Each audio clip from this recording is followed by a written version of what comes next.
Hi, Casa. Today I'm going to read to you The Snail and the Whale.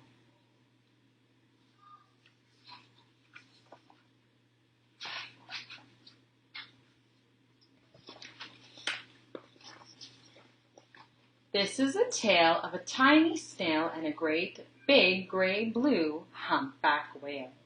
This is a rock as black as soot, and this is a snail with an itchy foot. The sea snail slithered all over the rock and gazed at the sea and the ships in the dock. And as she gazed and as she sniffed, she sighed, "The sea is deep and the world is wide. How I long to sail," said the tiny snail.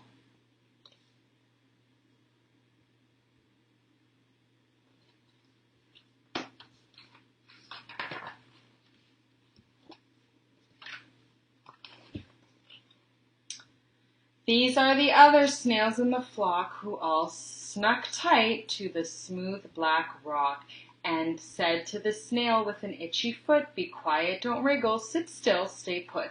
But the tiny sea snail sighed and sniffed and cried, "I've got it, I'll hitch a lift." This is the trail of the tiny snail, a slithery trail that looped and curled and said, what did they say? "Lift wanted around the world."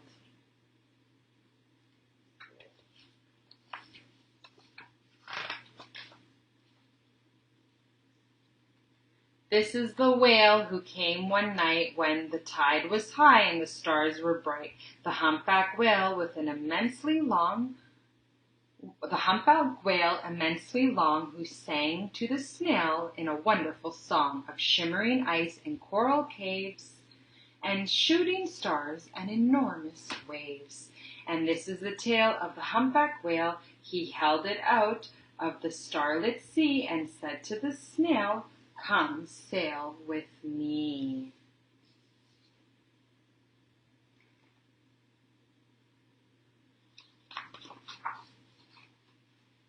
This is the sea so wide and free that carried the whale and the snail on his tail to towering icebergs and far off lands.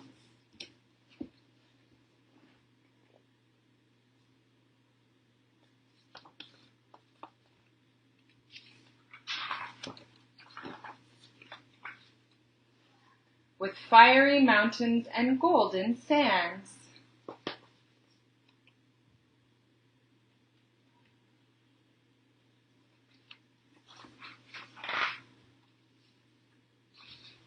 These are the waves that arced and crashed and foamed and frolicked and sprayed and splashed, and the tiny sail on the tail of the whale. These are the caves beneath the waves, where stripy fish and feathery fins and sharks with hideous toothy grins swam around the whale and the snail and his tail.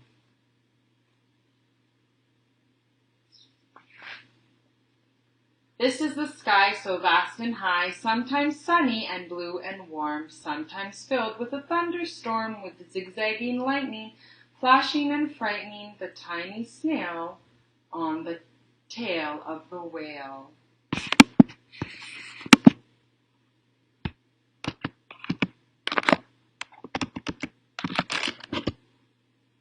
Just making sure we're still going over here. Laptop. Fading high.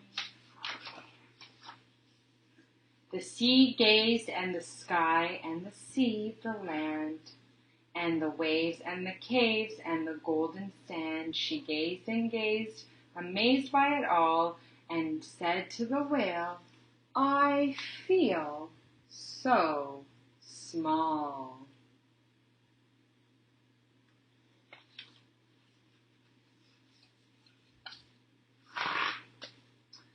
But then came the day the whale lost its way, and the speedboats running a race, zinging and zooming all over the place, upsetting the whale with their ear-splitting roar, making him swim too close to the shore.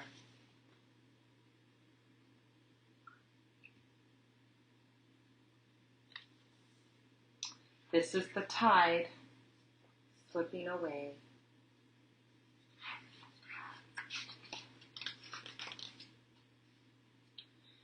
And this is the whale laying breached in the bay. Quick! Off the sand, back in the sea, cried the snail. I can't move on land, I'm too big, moaned the whale. And the snail felt helpless and terribly small, and then she said, I've got it, and started to crawl. I must not fail, said the tiny snail. This is the bell on a school in the bay, ringing the children in from their play. This is the teacher holding the chalk, telling the class, sit straight and don't talk. This is the board, as black as soot. And this is the snail with the itchy foot. A snail, the teacher turns pale. Look, said the children, it's leaving a trail. This is the trail of the tiny snail, a slivery trail, saying, save the whale.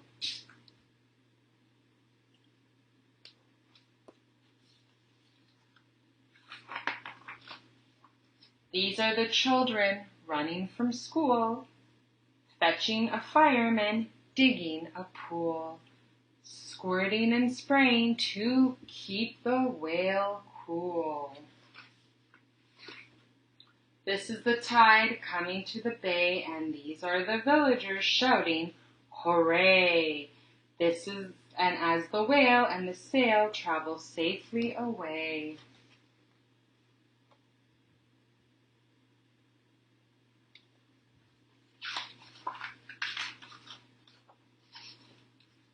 Back to the dock and the flock on the rock, who said, how time's flown, and haven't you grown? And the whale and the snail told the wonderful tale of the shimmering ice and the coral caves, the shooting stars and the enormous waves, and how the snail, so small and so frail, with her looping, curling, silvery trail, saved the life of the humpback whale.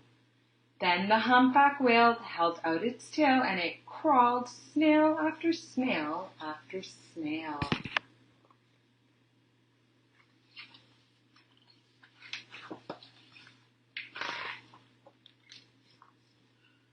And they sang to the sea, and they set sail on the tail of the gray-blue humpback whale.